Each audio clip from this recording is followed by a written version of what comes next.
క్రీస్తునందు ప్రియులారా, మీకు శుభములు వందనములు తెలియజేస్తున్నాను. అనుదిన ధ్యానమునకు స్వాగతం. న్యాయాధిపతుల గ్రంథం 13వ అధ్యాయం ఈ దిన మన ధ్యానాంశంగా ఉన్నది. ఇజ్రాయేలీలు మరలా యెహోవా దృష్టికి దోషులు కాగా యెహోవా 40 సంవత్సరములు వారిని ఫిలిష్తీయుల చేతికి అప్పగించెను.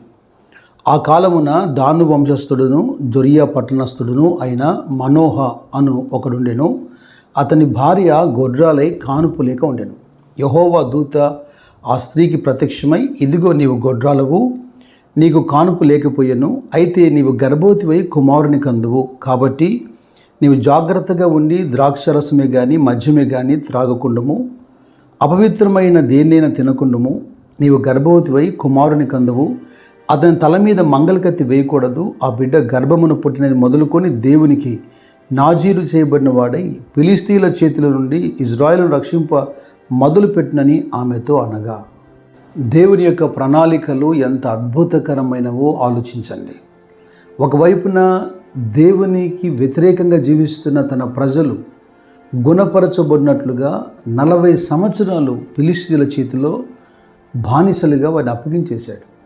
ఈ 40 సంవత్సరాల వ్యవధిలో ఇక భూమి మీద అప్పటికే ఉన్నటువంటి గతంలో వాడుకున్న న్యాయాధిపతుల్లా కాదు, మార్గమధ్యములో ప్రత్యేకించడం కాదు, గర్భములో నుండే ప్రత్యేకించి నాజీరు చేయబడి ఓ ప్రత్యేకమైన రీతిలో, అంటే దేవుడు అనుకుని ఆయన ఉద్దేశం ఏంటంటే ఇక ఈ న్యాయాధిపతులు ఎప్పటికీ తప్పిపోకుండా, ప్రజలు తప్పిపోకుండా ఓ బృహత్తరమైన గొప్ప కార్యాన్ని చేయాలని ఆలోచన కలిగి తల్లి గర్భములో నుంచే ఈ సంసోన్ అనే వ్యక్తిని నాజీరు చేస్తున్నాడు. కనుక పుట్టబోయే శిశువు యొక్క తల్లిదండ్రులకు హెచ్చరికలు చేస్తున్నాడు. అపవిత్రమైనది ఏది మీరు ముట్టకూడదు, తినకూడదు, త్రాగకూడదు.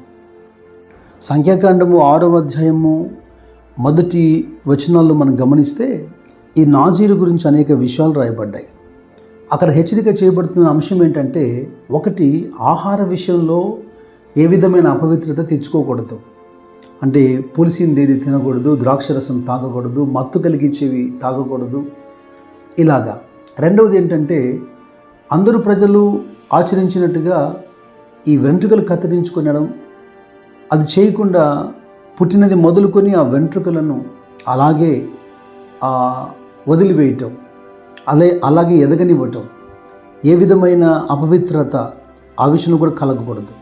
ఇక మూడో అంశం ఏంటంటే ఫిజికల్ అన్క్లీన్, అంటే ఎవరినైనా, అంటే ఏదైనా చనిపోయినప్పుడు ముట్టడం ద్వారా కానీ, ఈవెన్ దో కుటుంబ సభ్యులైనా సరే ఆ శవమును ముట్టడం ద్వారా కలిగే అపవిత్రత, ఇలాగా నాజీరు గురించి అనేక అంశాలు రాయబడుతున్నాయి. అబ్రహామును పిలిచినట్టుగా లేదా మోషేను పిలిచినట్టుగా మార్గమధ్యంలో కొంతమందిని ఆయన ప్రవక్తలుగా పిలిచాడు, అపోస్తులుగా పిలిచాడు. అయితే కొందరి పట్ల ఆయన ఉద్దేశం ఏంటంటే తల్లి గర్భములో ఉన్నప్పుడే, అంటే బైబిల్లో ఉన్నట్టు కొన్ని ఆనవాళ్ళు చెబుతున్నాను. ఇర్మియా గ్రంథం 1వ అధ్యాయంలో కూడా 4-5 వచనాల్లో యెహోవా వాక్కు ప్రత్యక్షమై ఇలాగ సెలవిచ్చును, గర్భములో నిన్ను రూపింపక మునిపే నిన్ను ఎరిగి తిని, నీవు గర్భము నుండి బయలుపడక మునిపే నిన్ను ప్రతిష్ఠించి తిని, జనములకు ప్రవక్తగా నేను నియమించి తిని అంటాడు. మరి యేసుక్రీస్తు ప్రభు కంటే ముందుగా పంపబడినటువంటి దూత అయినటువంటి బాప్తిసమిచ్చే యోహాను విషయంలో కూడా లూకా సువార్త 1వ అధ్యాయం 14, 15, 16 వచనాల్లో దేవుని యొక్క దూత బాప్తిసమిచ్చే యోహాను యొక్క తండ్రితో మాట్లాడుతున్నప్పుడు, అతడు ప్రభు దృష్టికి గొప్పవాడే, ద్రాక్షరసమైనను మద్యమైనను త్రాగక తన తల్లి గర్భమును పుట్టినది మొదలుకొని పరిశుద్ధాత్మతో నిండుకున్నవాడై ఇజ్రాయిల్లో అనేకులను ప్రభు అయిన వారి దేవుని వైపునకు త్రిప్పును. అయితే మొదటగా ఈ విషయం మీద కాస్త మనము మనసు పెట్టాలి. ఇలా చదువుతున్నప్పుడు ఇదిగో కొందరి పట్లే ఆయనకు ప్రత్యేకమైన ఉద్దేశం ఉంది. తల్లి గర్భములో ఉన్నప్పుడే ఆయన వారిని ప్రతిష్ఠ చేశాడు, వారిని పిలిచాడు. మరి మా జీవితానికి వారికి మధ్యలో వ్యత్యాసం ఉంది కదా అని మనం ఆలోచిస్తుంటాం. నిజమే అనిపిస్తుంటుంది.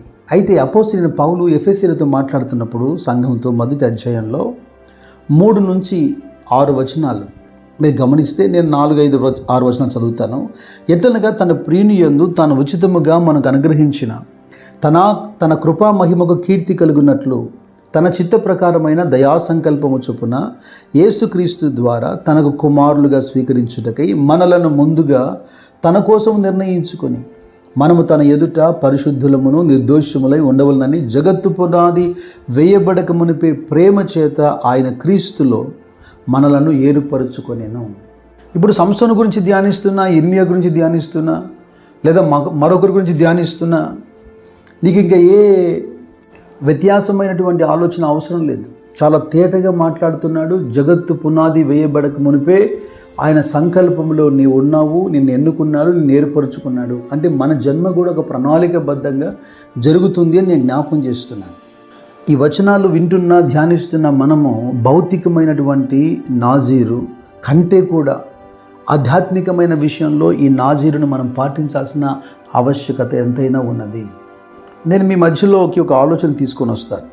అపోస్తలుడైన పౌలు గలతీయులతో మాట్లాడుతున్నప్పుడు మొదటి అధ్యాయంలో ఆయన ఏమన్నాడంటే, ఆయనను తల్లి గర్భమునందు పడినది మొదలుకొని నన్ను ప్రత్యేకపరిచి తన కృపచేత నన్ను పిలిచిన దేవుడు నేను అన్ని జనుల్లో తన కుమారుని ప్రకటింపవలనని. చాలా బాగుంది ఈ మాట. అయితే తల్లి గర్భములో పుట్టినది మొదలుకొని ఆయనను ప్రత్యేకించాడు అంటున్నాడు కదా. మరి అపోస్తల కార్యములో మనము 9వ అధ్యాయంలో చూస్తే మొదటి 9 వచనాల్లో పౌలు ఇంకనూ శిష్యులను బెదిరించుటకు, హత్య చేయుటకు, అధికారుల దగ్గర తాకీదులు తీసుకొని మరి క్రైస్తవుని సంఘాన్ని హింసిస్తున్నాడే. ఇలాగ నడి వయసులో పట్టబడి క్రీస్తుని ఎరిగి ఉన్నాడే. మరి గలిదీలతో మాట్లాడుతున్నప్పుడు ఏమంటున్నాడు? తల్లి గర్భములోని ఆయన నన్ను ప్రతిష్ఠ చేశాడు. దేవుని సంకల్పము, ప్రణాళిక అది. అయితే సత్యము తెలుసుకునే సమయానికి అతనికి కలిగినటువంటి వయసు అది. ఇప్పుడైతే మన ఆత్మీయ జీవితాలు నాజీరు చేయబడినట్లుగా ఆహార విషయం మనం ఆలోచన చేస్తే మత్తయి సువార్త 16వ అధ్యాయంలో 6వ వచనంలో ప్రభు తన శిష్యులతో మాట్లాడుతూ శాస్త్రుల పరిశీలి యొక్క పులిపిండిని గురించి జాగ్రత్త అన్నాడు. శిష్యులు అనుకున్నారు నిజముగా మనము రొట్టెలు తెచ్చుట మరిచిపోయాం కనుక ప్రభు హెచ్చరిక చేస్తున్నాడని వాళ్ళు అనుకున్నారు. వారి ఆలోచనను పసిగట్టి అంటున్నాడు, రొట్టెలకు సంబంధించిన అంశం కాదు, ఇదిగో శాస్త్రులు పరిశీలు ఉన్నారే, వారి యొక్క బోధలు అనే పులిపిండి, లేదా వారి క్రియలు అనేటువంటి పులిపిండి. అంత మాత్రం కాకుండా ఇప్పుడు ప్రభు కలగజేసిన వేటిని కూడా మనం అపవిత్రమని ఎంచకూడదు, ప్రతిదీ కూడా కృతజ్ఞతాస్తుతులు చెల్లించి మనము తినవచ్చును అని మన లేఖనం చూస్తున్నప్పుడు పౌలు తిమోతితో కూడా మాట్లాడుతున్నప్పుడు మొదటి పత్రిక 4వ అధ్యాయంలో 5-6 వచనాల్లో దేవుని వాక్యం వలన, ప్రార్థన వలన సమస్తము పవిత్రపరచబడుతుంది అని మనం చూస్తాం.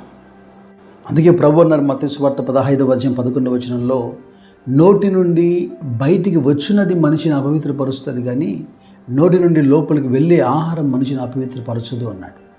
ఏ విధమైన భౌతికమైన, ఆధ్యాత్మికమైన అపవిత్రత మనలో కలగకుండా ప్రభువుకు నాజీరుగా జీవించడానికి ఈ లేఖనాలు నేను మీకు జ్ఞాపకం చేస్తున్నాను. నాజీరు చేయబడిన వ్యక్తి అన్ని విషయాల్లో ప్రత్యేకంగా ఉండాలి, ఇక జనరల్గా జీవించకూడదు. అదే కదా సంఘంతో పౌలు ఆ పురికొల్పుగా రాసే 2వ కొరింథీ పత్రికలో 6వ అధ్యాయంలో, మీరు అవిశ్వాసులతో జోడిగా ఉండకూడి, నీతికి దుర్నీతికి సాంగత్యం లేదు, వెలుగునకు చీకటికి పొత్తు లేదు, క్రీస్తుకు బెరియాలతో సంబంధమే లేదు, అవిశ్వాసితో విశ్వాసికి పాలెక్కడిది. మీరు దేవుని ఆలయంగా ఉన్నారు కనుక మీరు వారి నుంచి ప్రత్యేకంగా ఉండండి, అపవిత్రమైన దాన్ని ముట్టకండి. నేను మీకు దేవుడిగా ఉంటాను, మీరు నాకు ప్రజలుగా ఉంటారు. ఒక్క మాటలో చెప్పాల్సి వస్తే, పరిశుద్ధమును దేవునికి అనుకూలమైన సజీవ యాగముగా మీ శరీరములను సమర్పించుడి. ఈ లోక మర్యాద దేనిని అనుసరించక ఉత్తమము, అనుకూలము, సంపూర్ణమైన దేవుని చిత్తం మీద పరీక్షించి తెలుసుకున్నట్లుగా మీ మనస్సు మారి నూతన మగుట వలన రూపాంతరం పొందుడి. మీ హృదయములందు క్రీస్తుని ప్రభువుగా ప్రతిష్ఠించుడి. కనుక బైబిల్లో ఉన్న ఒక ప్రత్యేకమైన క్యారెక్టర్స్కి మాత్రమే దేవుడి విధంగా హెచ్చరికలు చేయడం లేదు, మనందరితో కూడా మాట్లాడుతున్నాడు. ఆయన ఆజ్ఞాపించిన విధముగా ఏ విధమైన అపవిత్రత కలగకుండా మనల్ని మనం జాగ్రత్త పరుచుకుంటున్నప్పుడు ఒక ప్రత్యేకమైన పని కొరకు ఆయన మనల్ని ఇదిగో ఇలాంటి పాత్రలుగా వాడ ఉద్దేశం కలిగి ఉన్నాడు. ఆయన మిమ్మల్ని కలగజేసిన విధము, ఆయన చిత్తము మీ జీవితంలో సంపూర్ణంగా నెరవేర్చబడును గాక. God bless you. God bless you.